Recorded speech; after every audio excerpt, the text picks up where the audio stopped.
Saddam Hussein, en 1980, il estime qu'il y a une menace existentielle du fait de la révolution iranienne. Il attaque l'Iran. 500 000 morts, 8 ans de guerre.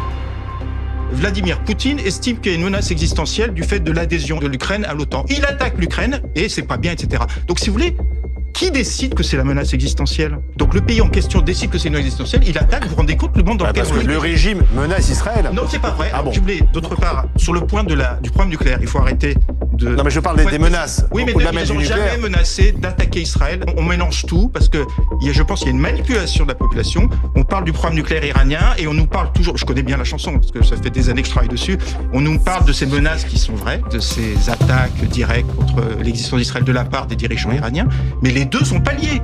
Donc il faut être précis. C'est-à-dire les deux sont pas liés. Diront, le Il n'y a programme pas de nucléaire militaire. Alors attendez, si vous voulez, il faut être précis. Le programme nucléaire iranien, enfin j'en ai déjà parlé, il est arrêté à la révolution iranienne. Il commence du temps du Shah. Donc il est arrêté, c'est des faits. Il reprend effectivement au milieu des années 80. Alors il y a un programme balistique et un programme nucléaire iranien. Ils veulent construire la bombe atomique à l'époque. Pourquoi ? Parce qu'ils ont été attaqués par Saddam Hussein, ils n'ont pas fait le poids sur le plan des forces conventionnelles.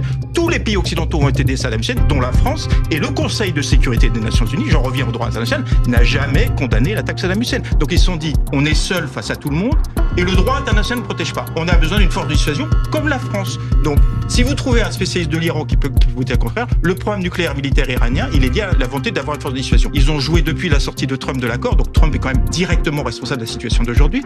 Ils ont sorti des clous et ils ont commencé à enrichir l'uranium. Donc, en dehors des clous de l'accord de 2015. Donc ils sont passés à 20%, suite d'ailleurs à l'attaque, l'assassinat d'un scientifique iranien par Israël. Ils sont maintenant à 60%. Il y a deux explications à ça. Je dis ça pour que les gens comprennent bien.